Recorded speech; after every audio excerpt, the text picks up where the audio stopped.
and they're actually based in Cambridge and happens to not be traveling this week. So we've got some special stuff to show off tonight. We've got 2 giveaways. So if you have not yet given your business card into, I think it's like what is that, an index card holder? Normally have a little black box of no return. So we're going to give away a dot, and we're also the kind folks at Blink, who will also be demoing their skill as well as their solution tonight, are giving away a Blink camera starter kit. If you haven't seen it, you're going to love this demo. It's awesome. So quickly, I'll just go through the agenda. We're fortunate to have, I'm going to ask her to stand. We're fortunate to have Michelle Levine from Alexa Business Development here with us. She's based out of New York City, and she's going to tell you all the magical, wonderful things that are going on with Alexa. So how many people in the room have developed a skill? Oh, wow. See, that's what a difference a few months make. Back in March, we didn't have the hands. And how many people have their skills live? Wow. So how come you didn't ask me if you could demo your skill? All right, so next time. So really the purpose of today is to bring you up to speed on what's been going on with Alexa and also give a bunch of the meetup folks here a chance to present. So I've had the agenda up for a little bit, but we're going to start with Alexa from Blink, like I just mentioned. Rob McCauley is one of those guys who's been traveling the country, running hackathons. He's a madman. I think tomorrow he's in LA. Last week he was in New York. The week before that he was in Vegas. Who knows where he's going to be next? So he's going to show off some of the cool stuff he's been doing there. So he's right back there. Actually, if I call you stand up or something, Rob's all the way back there. And Lex will be standing shortly, but he's right over there. And Michelle sort of stood over here. And then we also have Jonathan Myers from Earplay, who's going to be showing off his skill. And we've got Joe, who's also live casting. So if you guys are okay with it, I probably should have asked before. You can always hit stop. We all okay with live casting? I don't think we promoted it anywhere. All right. We might promote it. And we also have Noelle all the way in the back. And Noelle recently moved back to Boston, so let's all give her a round of applause for coming back. We got her back. So she's going to show off one of the most recent ones that she's created. And if you have looked at any of the templates that are online in the developers area of Alexa, and like, which ones have you done, Noelle? Fact, game, how to, basically anyone. Yeah, so the whole concept of getting a skill up and running in an hour, going end to end, is all of Noelle's handiwork. So you can thank Noelle for getting you up and running. If you haven't built a skill yet, or you want to try a different style one, she's got absolutely amazing tutorials up there that she's created. So she's going to show us one of her latest creations. And then Brian Starbucks is right over here. He's going to show us one of his skills. And then we've got John, who's going to show off the listeners, and he's up front here. So the way I'm going to try and run it, we're going to try and run it pretty efficiently, is give each presenter about 10 minutes, maybe a little bit of Q&A after. That should give us plenty of time to then have more general Q&A after that. Does that all sound good? Yeah? All right. All right, well then allow me to introduce Michelle Levine.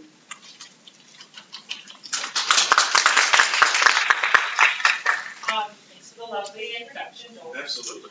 So as Joel said, I'm in the Alexa team. I actually am here from New York. I'm a sole person in New York. Most people are in Seattle, which I think is the center of the universe. We all know it's here on the East Coast. My role is to manage our agency partnership program. So a lot of times talking to agencies and I say, how many of you have an Echo? I'm not going to ask this room that because I have a feeling y'all have at least one, maybe more. But my role is really to just make sure people are up to date and aware of what's going on with Alexa. So I'll give you guys a quick recap. I think most of you probably know even more than I do at this point.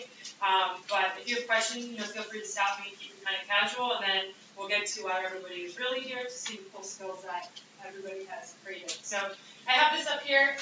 It's just talking about how voice is now the standard. So when I look at this slide, I think about like 10 years ago when mobile was like, oh, we're going to be the standard, and now like you don't ever sit on public transportation and see somebody who doesn't have a phone looking down at it, because it really is the new normal.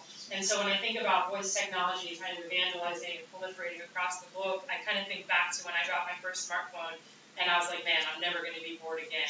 And I look at voice and say, like, man, I'm going to be able to be so lazy one day and have robots take care of everything and technology kind of make my life easier. I say lazy, that's my New York slang. My coworkers in Seattle say, maybe you should say more efficient.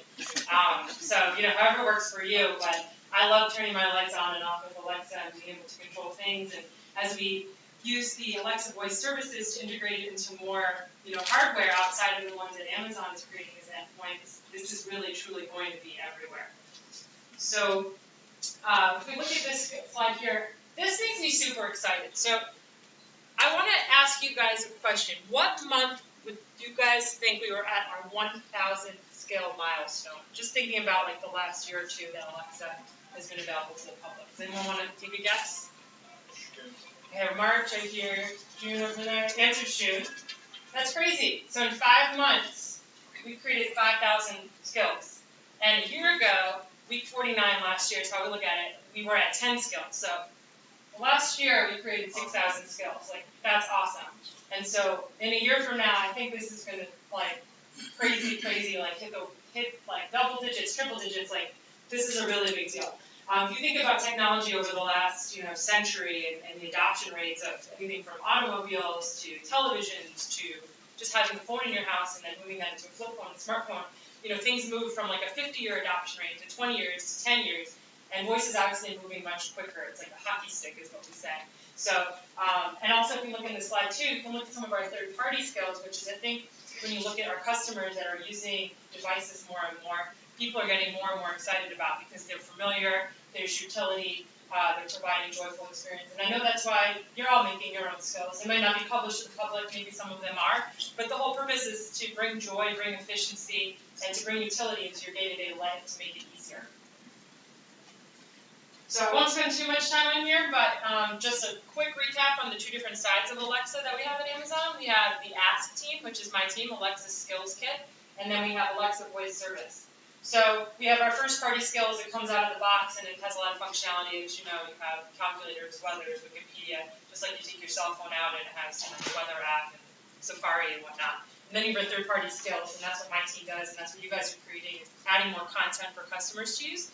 And then you have voice service, and that's where we really do think voice is going to be everywhere. You think about Ford and Hyundai at CES last year announced that all their vehicles are going to be Alexa-enabled. So, just thinking about people, how many of you text and drive? So all of you. Okay, so now you can use your voice and reduce that. You can change your functionality in your car. Imagine how many times you left your house and you're like, did I close the garage? Well, maybe Alexa will know. Maybe you can preheat your oven while you're driving home, so you save a half hour of time and cook the chicken when you get in. So, at some point, all appliances with a microphone and Wi-Fi and speaker can be Alexa enabled, as most of you know. And with Raspberry Pi, that also makes it a little bit more versatile. And this is something you guys are probably familiar with, but as everyone knows, Alexa lives up in the cloud. So a user makes a comment, speech-to-text recognition, so it goes up into a speech to text, and it goes into your car as a companion app, and also to a response to you via Alexa voice. And that's kind of the hashtag voice first, so the experience is with your voice, but you also have the companion app to have a visual effect to it as well. And then it comes out through your hardware on the other side. I don't think that's good anything here, so we'll pass that. And then I want to just walk through the experience, because this is important too. So I didn't see, because I was sitting down, but how many of you, I'll do the reverse, have not created a skill yet? Okay, a couple people, but are you here because you want to build a skill? Okay, so this just kind of gives a really quick overview about that process. I didn't put exact timelines in there because I don't know how much time you have in your hands and how long a skill can be made. I'm not a technical person. I created a trivia skill in 60 minutes. So if you guys know how to code, I'm sure you can do something much better in a much quicker amount of time. But first you come up with that VUI, which is what we call VUI, or Voice User Interface, and that's kind of the matrix of conversation that you would think. And then I can't even read what this says, but as soon as you can see what it says. So we'll just move on to the next part, which is the development phase. So you come up with your idea, then you code it with the utterances and the intents. What I like to think about and I picture is solutions architects or developers sitting in a room with another person, and as they design what Alexa's going to say, they just talk to each other and they whiteboard it. So, she's only as smart as you make her, and kind of the joke that I tell people all the time is like, if I'm talking to you in a conversation and I tell you, stop and cancel, although I don't know if human interactions would say that, but do say that to Alexa to make her stop. Even if you say shut up to Alexa, she's coded and she knows, all right, enough. If you tell someone, cut the crap, if you're a human, okay, that person wants you to stop. I don't know if Alexa's coded that way, but if she were, then she would know that means stops too. But it's really important because there's so many things within our human interactions and our language skills that are analogous. And it's on you guys as coders and developers to think about everything that people can say to get to the same endpoint. So that goes into that whole interface design. And then the testing and certification process. So this is interesting. So can you raise your hand again if you have had something published before? And approximately just like kind of shout it out, how long did it take, the certification process for you guys? 4 weeks. 2 weeks? Okay. I think it goes anywhere between like 2 weeks and 3 days. 2 days and 3 weeks. You guys obviously need really great, intricate skills that took a really long time. Or maybe we have a huge volume of skills coming through. We're working on it. It's a good problem to have. I got mine rejected because I had this brilliant trivia skill on Home Alone, which is like perfect because the season, except that I had copyright infringement and didn't go through. So, definitely something to be aware of. Definitely don't target people under 13, another reason to get it rejected. But if it doesn't go through the certification process, that means you can create a skill for yourself. So the utility can be there. Like, I've met businesses, they create like skills that they can book conference rooms, and they just use it within the confines of their company. I met an agency that has a robot that's voice controlled, and the robot goes and gets them water, beer, or soda, which is awesome. We should all definitely invite you to come next time. So, whatever it is that makes your life better, you can use Alexa for, and you don't have to go through the certification process. That process is only there to publish and make it public, but that's what we want everybody to do, right? Is come up with skills. We want, like, who's going to make the next Angry Birds for voice? Like, that's what I want. I want to know what's going to go viral. I hope it comes out of this room. Do you guys have any questions about this before I move to the next slide? So this is just kind of how you can think about that interface, and I mentioned you two people talking in a room and kind of whiteboarding the script and what comes out. It's important too. I mean, skills can be updated at any time, and I think 9 out of 10 skills are going to constantly be updated. If I made this trivia skill and it went through, it's going to get boring after those 20 questions. So you got to always, Home Alone has endless trivia, so I can certainly iterate upon it. But thinking about if you make a recipe skill, like you'll get to a point where you've gone through all the recipes. It's important if there's any glitches in the system or new utterances that you want to include. So always think about the design and how the user is interacting with it, making sure that either you, if you're the end user, or your friends and family, or your coworkers, or the public, is having that right user flow and the utterances are being understood and the interchangeability is existent. Any questions about that? Okay, well, I know that everyone is waiting with bated breath for Lex, so I'll leave you with this real cool quote that I thought was like spot on. And with that, if you have any questions, I'll pass it over to Lex. Okay. Thanks, Michelle.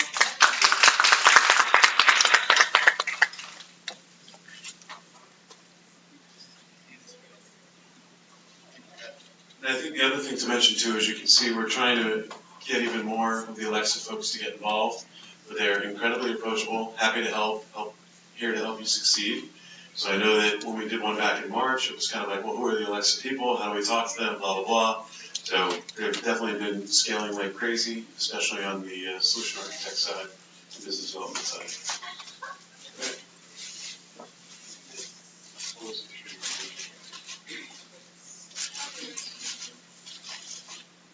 Okay. Now I present myself.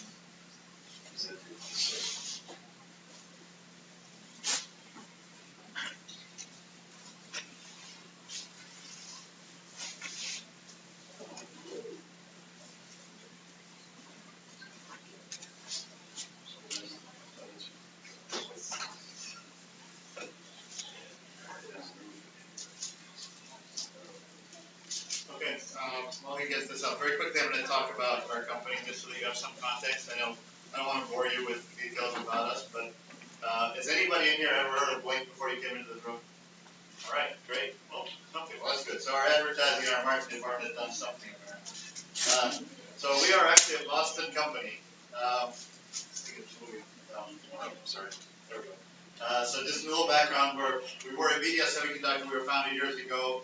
In 2008 as a fabless semiconductor company, and it didn't go so well, although it lasted a while, it didn't go so well. In about 2012 or 2013, we decided to pivot the company a little bit and become a consumer product company using the chips that we were building. So that's where Blink came out of. The idea was to have a cost and technology advantage by putting our own chips inside a product that we can sell to the consumers. We did this actually on a Kickstarter in 2014, in the fall of 2014.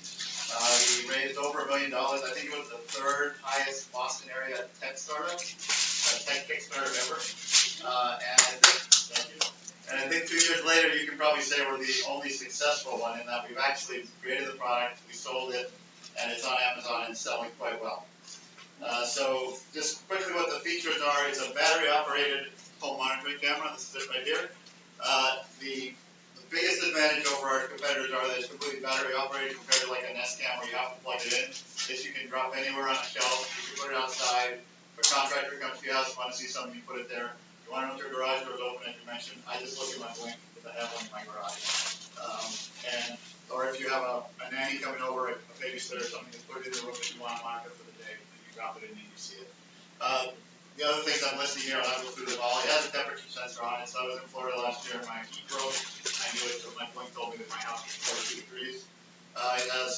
It's a very basic product in that it basically does motion detection when you arm it, and you can go watch live. You can watch a live shot of your house. And I will demo that as part of the Alexa skill as well, so I won't talk about it anymore. Our status right now, so it's been about a year that we've been out. Since we started selling it, we have over 50,000 active users.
Alexa can put the recipe. That's how I got started. I had a raspberry and whoa! The problem is that you guys don't allow the raspberry to operate. It doesn't have the Alexa on. So you have to trigger it, and that completely kills the user experience. Yeah.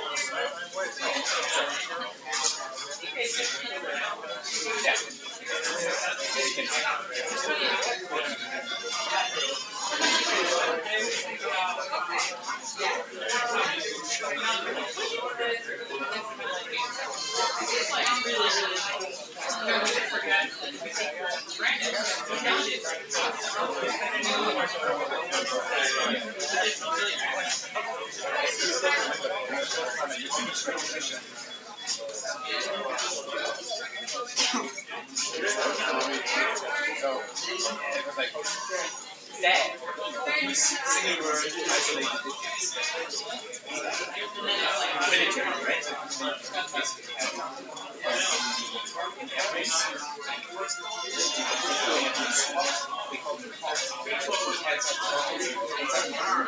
Switch. You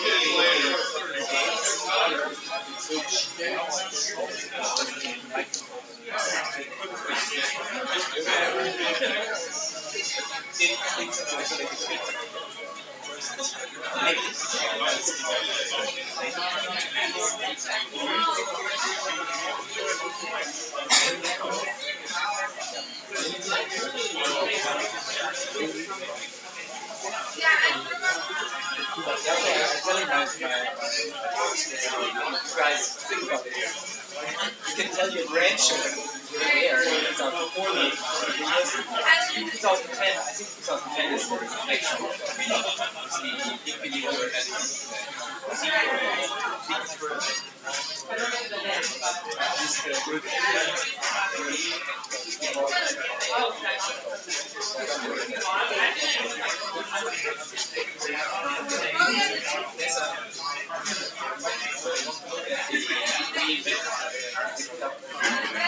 The reinvent sessions.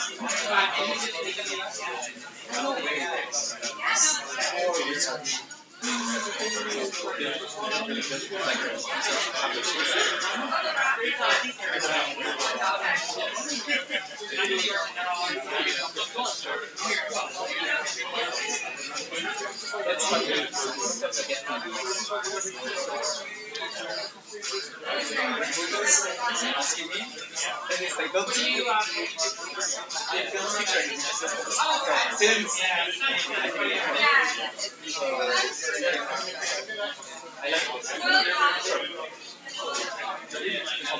Since I like the other companies thought was not possible. So consumer,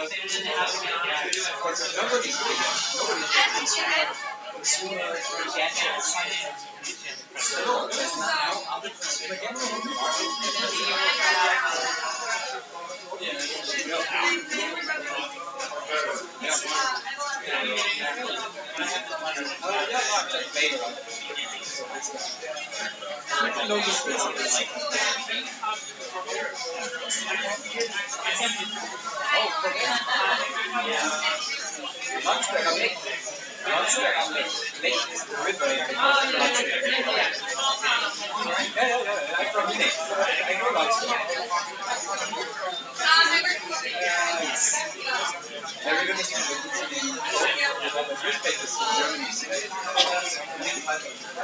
We are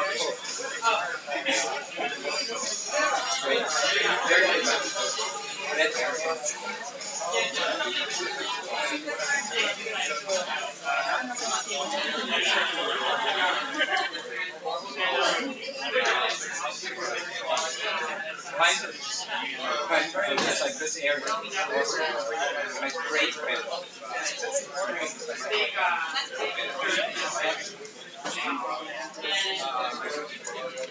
What's your last name?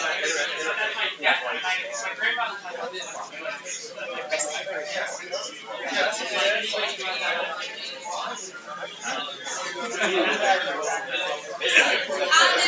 West the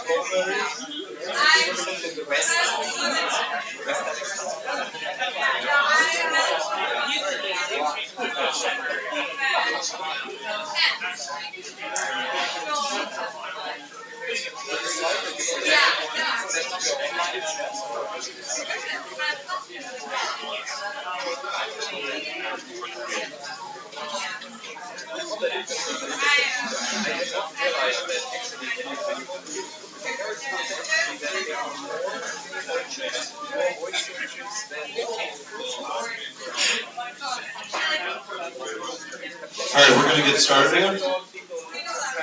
Whenever you get back to your seats.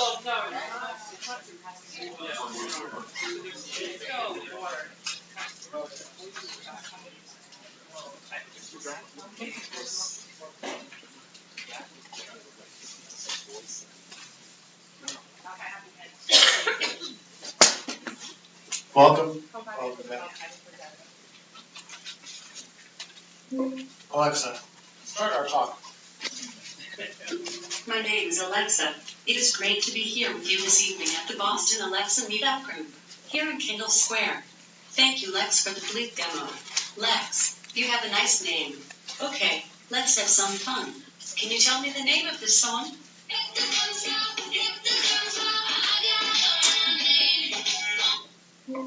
Is it Cheap Thrills? Yes, Cheap Thrills by Sia and Sean Paul. Next question, what year was this song released?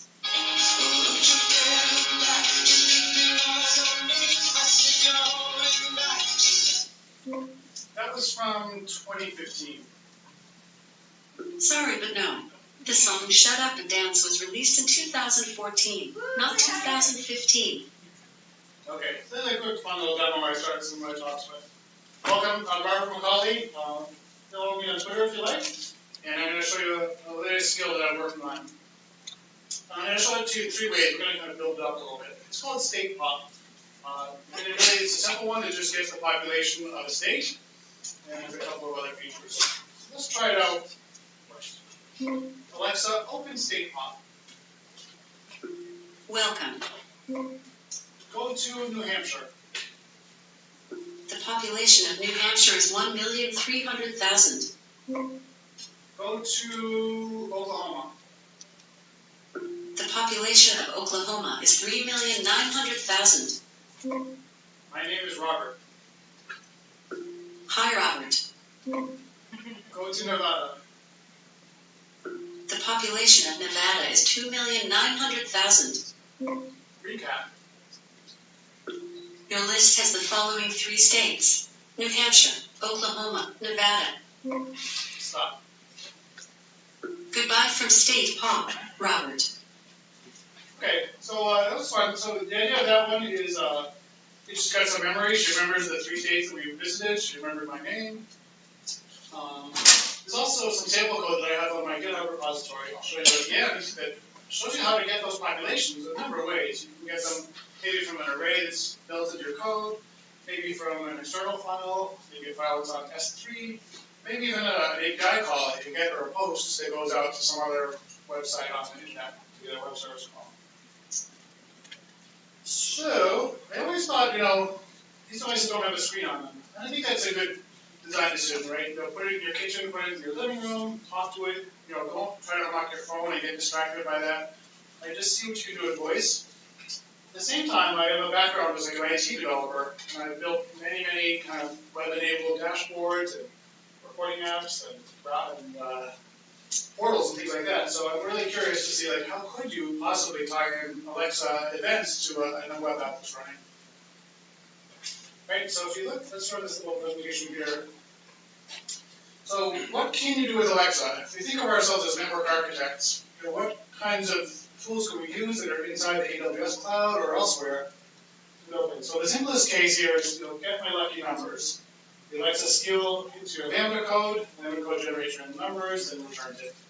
Very easy to build. Also, you can tie in other things like DynamoDB or S3 to make get and set data from within the cloud. And of course, you can reach outside of the internet to call public APIs, REST, SOAP, JSON web services, all those kinds of things that are publicly accessible. You can have a lot of fun. We can run whole hackathons just doing mashups of services that call each other and get results or cause actions to happen somewhere else. But what about that use case where you're trying to reach something that's maybe in your home or in your private company network? It's behind a firewall. Anything that Lambda tries to do to initiate a connection to your private SQL Server database is, of course, going to be blocked by a firewall. Right, so how do we make use of that data? Any ideas? The only thing that, we don't have a perfect solution for you, but you certainly can devise some approaches and some workarounds. I like to think of turning this problem upside down. Right? What if we invert the problem? Rather than trying to break through the firewall, why don't we go the other direction? Right? When you launch Google Mail, and if you sit there and leave the Google Mail in your browser long enough, eventually you'll see a new message pop in. Something's happening on that Google Cloud that's pushing an event into your browser. So it stands to reason the browser itself must be listening to a network connection to the cloud, right? So we can do the same kind of thing. We can create a message bus pattern that some kind of a web app or application behind the firewall can register its interest in part of the AWS cloud and receive events from Alexa. And there's a number of ways to do that, right? You can, a couple that come to mind using Amazon services are Amazon SQS. There's a long polling feature of SQS, which you can set up like kind of persistent push notifications. And then there's also the AWS IoT, an even newer flavor of service from Amazon that lets you control physical devices. It's really designed for small, cheap sensors that you have thousands of. So you can, make changes to them. It can read, temperatures and things like that. But wouldn't it be cool if we could maybe leverage that as a message bus as well, into not a device but a web app? And that's using WebSockets as a kind of connection. Okay, so without further ado, let's see that StatePop demo done again, but with a single-page web app that I wrote that's going to listen for events. So it's kind of hooked in. I lost my connection. Let's refresh this page. So what's going on this page? You see on the bottom there's a status. It's using some connections to the AWS IoT network using a protocol called MQTT. And it's live, it's running. So let's run the StatePop demo. Open StatePop. Welcome. Go to Vermont. The population of Vermont is 600,000. Go to Pennsylvania. The population of Pennsylvania is 12,800,000. Go to Minnesota. The population of Minnesota is 5,500,000. My name is Joel. Hi, Joel. Stop.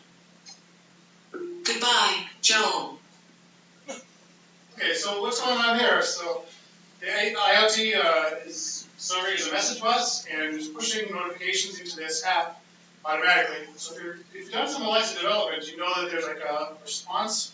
There's a few different JSON objects that we kind of send back and forth between the Alexa service and the Alexa service. So I take some of that data and I just push it into this single-page web app. So we have the intents, and we have the responses, the say command that Alexa is going to speak back to us in blue there. So I built a little chat window. I'll show you the link at the end to get this whole repo. I also have this concept of session attributes, which is really the memory of Alexa. How does it remember that I went to those 3 states? How does it remember my name is Joel? Those are also part of the JSON that gets passed back and forth. So we can display that as well. But is there more we can do? So this, as you see, this is like a little bit of a debugging framework we could use to show what's going on within our skill. But there's this big empty space in the middle here. What if we start with this and then use this as a platform to integrate, a real working web application? So let's try that. Let's open up our code. Of course, the demo is kind of canned. It's already pre-built. I'm just going to enable this one line of code. Filter state. And what it's going to do is call into a little map. As you'll see, publish that code. It's my website. Let's do a hard refresh on the page. Some big.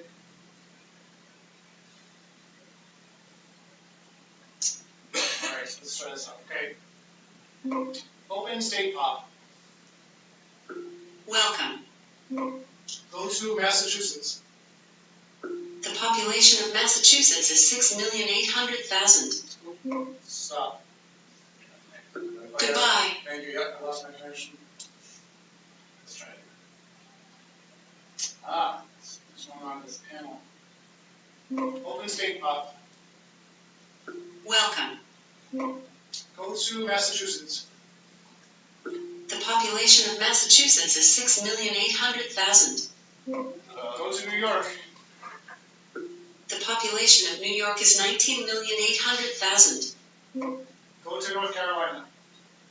The population of North Carolina is 10 million. My name is George. Hi, George. Recap. Your list has the following 3 states: Massachusetts, New York, North Carolina. Stop. Goodbye from StatePop, George.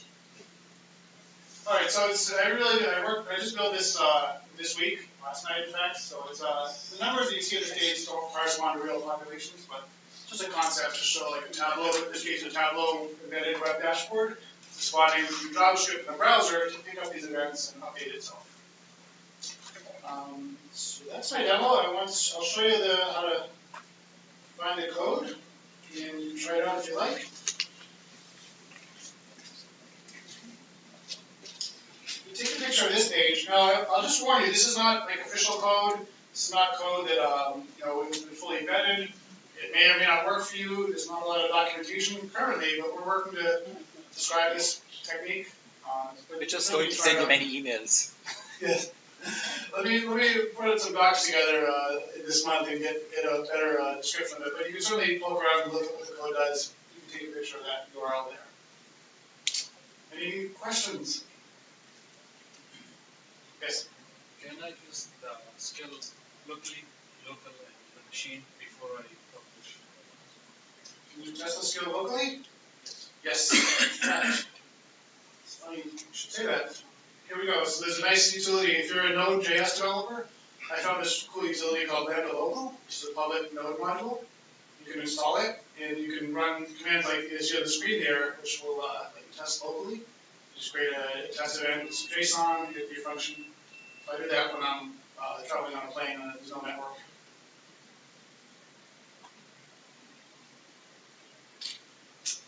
Any other questions? By the way, I'll put in a plug. So I'm on the hackathons and workshops team within the Alexa group. I'm based here in Cambridge.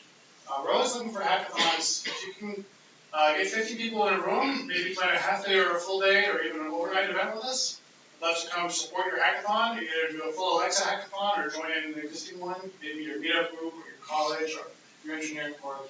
The estimate plan for 2017. Let me know. Can you show your Word doc? Oh yeah. So the Word docs. So we have I put together, for teaching tools, how do you get started building a skill? A lot of times I do hackathons and folks have great designs, but they create a vision, but getting the design on paper is, I think, a critical first step. So what I have done here is, if you look at the color section, the orange and the blue in the middle, this is nothing more than the comic book bubbles. I say this, Alexa responds to this. So anybody, designer or anyone can kind of just think of what the conversation would look like and write it down here. And you'll find what we do is everything a human says really has to follow a bit of structure. So the space beside the human utterance is to define that into an intent, possibly some slots, which are the variables or parameters, and then some sample utterances. So in this case, I might say, hey Alexa, did the Giants win? She might respond, do you mean the San Francisco Giants or the New York Giants? Well, I mean the New York Giants. Yes, they won last night on Monday Night Football. And back and forth the conversation goes. So you can design whatever you want, and then somebody can kind of fill in the slots, and then maybe a developer can take those slots and create a language model within the Alexa skill and be off and running. These are available. I think we have some printed out in the back, and I'll show you my current landing page for hackathons. You can find them on there too. I think we put them on the meetup group too. Yeah, I'll show them the meetup group. That's better, yeah. Don't really like me sharing my private web page. All right, thank you, everyone. Awesome.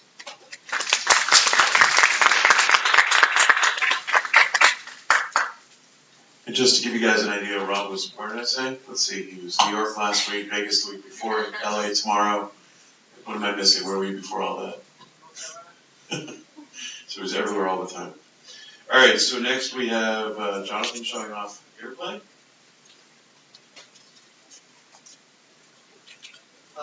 So around March of 2013, I got this idea, taking a radio drama, old school radio drama with like voice acting and sound effects and music, but making it into like an interactive game, kind of like a choose your own adventure book. Like if an audio book had choices at the bottom, choose your own adventure book, you can speak them. And I got together, and one of the takeaways before I show you this, they're talking a lot about design, and I think that's super important. We found that our earlier design efforts have helped our skills come along a lot faster. But, back in March, I showed up with a bunch of note cards that I had set up and flowed some dialogue that my wife and I came with theater people performed it in front of what would become my business partner. And all I did is I said, just respond to this. And so, what I didn't know right then was playing around with Notion of Rules Smooth at I had time, but we were thinking of it more like an interaction conversation experience for the game. Fast forward, we did a Kickstarter, and we put out Codenamed Cygnus, which is available on iOS, and it's coming to Alexa. It was the first interactive radio drama. It's actually 8 episodes, about 20 minutes each, where you play a spy and kind of imagine who you are. The idea is that you get into a character and develop a role and collect variables along the way, sort of thing. And that went really well, and we decided that we were going to merge with a company called Earplay, where we make stories that we play with your voice. And we wanted to keep it simple, and we brought along the way Dave Grossman of Telltale Games, who's former director of design and writing there, worked on the very first voice-based game, first game to have voiceover in it, Dave the Tentacle. And he came along and did so much better with UI than I could, and I kind of jumped into the CEO role. Meanwhile, my colleague Bruno Battarello had been working on some real back-end database that could handle, or a back-end database of service that could handle these things and push it out to iOS. And then Alexa came along and changed everything. And at first we were like, oh great, this is going to be a huge disruption.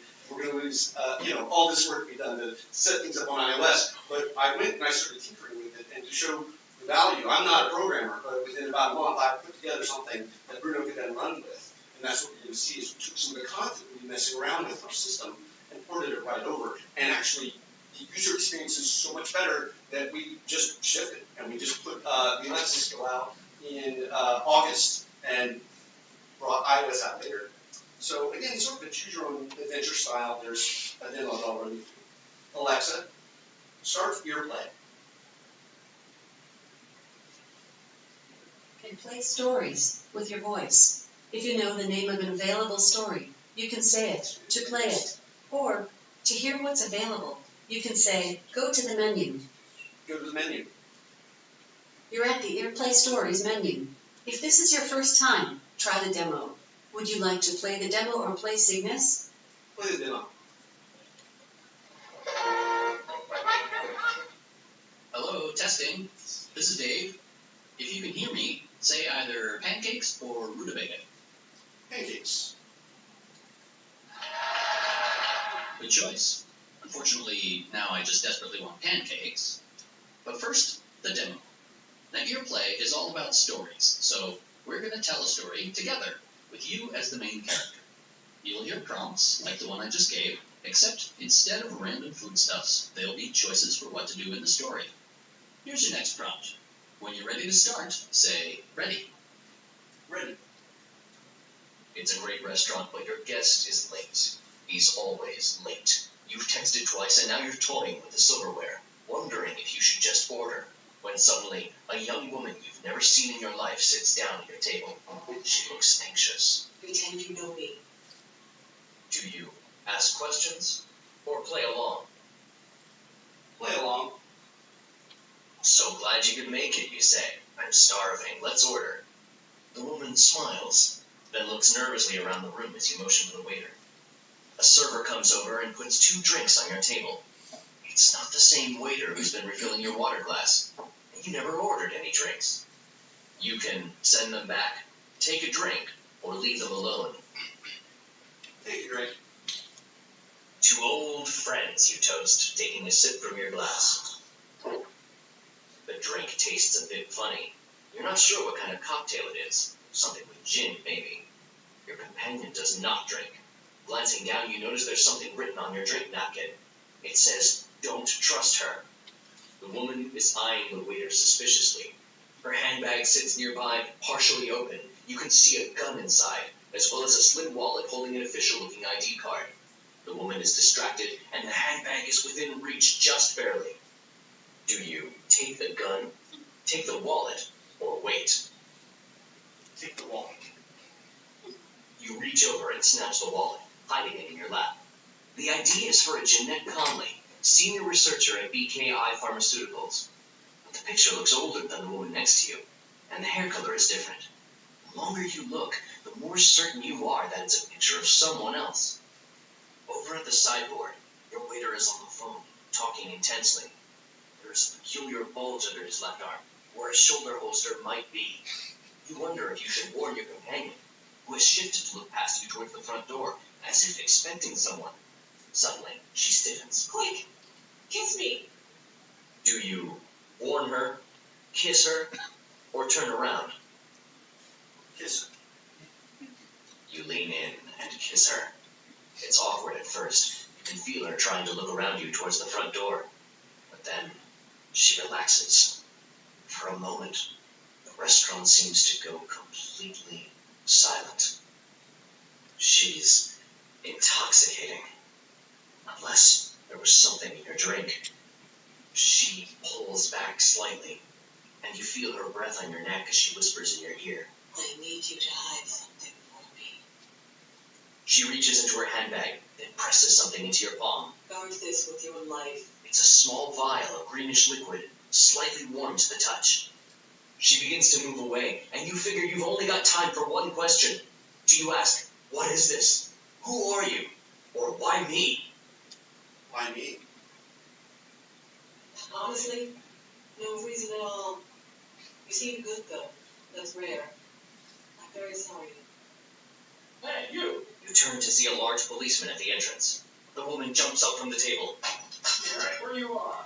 Your drink tumbles into your lap. She sprints toward the kitchen, the policeman hot on her heels. Not right now.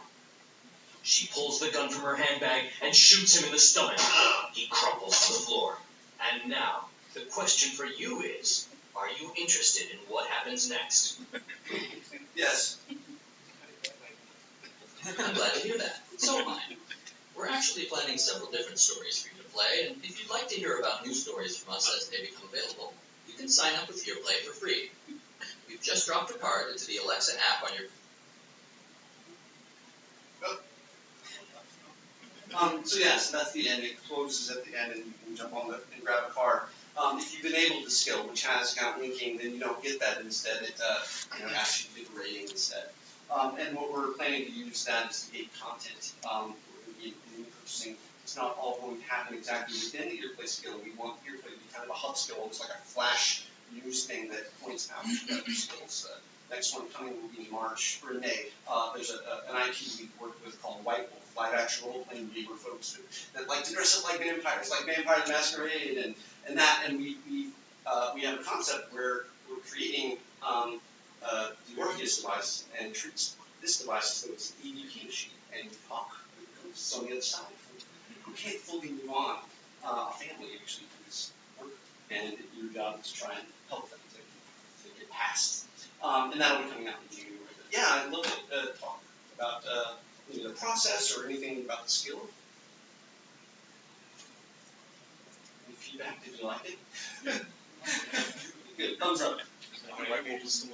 Yeah, they're actually they're yeah. Let's talk about that later. They're definitely still around. We're part of it.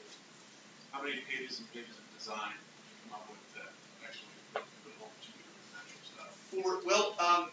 It's actually interesting. It starts out in pages, but then it ends up in a flowchart, like a kind of Visio kind of design doc, which then gets exported as a structure, which we type into a script. So it's really tough to say the number of pages. Like that, for example, we actually usually think about it in terms of sound files, and that thing, you heard probably 1/3 to 1/4 of all the possible sound files of that experience, and it's about 35 to 40. A lot of those little pieces that kind of add up together, but it's about the design. Dave will usually start out with post-it notes on her whiteboard, and then go from kind of drawing things from there. The intents become a little difficult, but that's the part where kind of with Rob, kind of the stuff that Rob is doing. We're looking into something like that. There we where we could enable a quick testing thing, a device, so we don't have to completely deploy the skill and get it on the device just to kind of test it. Test the browser. Great. Is Alexa ever a character in any other dramas? No. Well, I tell you what, we got a little close one time with a skill that was related to the Orpheus device, where the very first thing we did a teacher experience pointed out. It's on iOS, but she tells you the password right before you jump into this Orpheus device, and then the first thing Orpheus says is, "What's the password?" If you proceed to speak aloud. So, and we had Alexa say something like, "Well, checking your account. Oh, here's your password is such and such." So there's a nice little. I think what you're talking about is immersion. right, is whether we allow Alexa to be immersed in the story. I think the Wayne investigation thing is something that we don't do. It would be a little easier just to write all the prompts and have Alexa say them, but as you can kind of see, it's like the flow is interrupted a bit if you're taking out of those audios, and that's kind of our original way of doing things. And so, but that doesn't mean we aren't ever going to do so at all. You see her more as like Alfred Hitchcock. It's here, I'm going to usher you into the beginning of a skill. Here, go around, and then the sound will start playing. Can you keep state? Like, for example, Yes. you go for 10 minutes, then you have to, a business call comes in, and you have to come back Well, later? you know, it's funny. We were handling, because I kind of got in there and tinkered with the templates. I was saving state in the Lambda function, and I wasn't saving it as an end connection to the session. So we got it out, it went out, and then when we got featured, suddenly whenever that auto scaled, it was just like starting. You can go and see our reviews. It's like keeps restarting. Don't know why.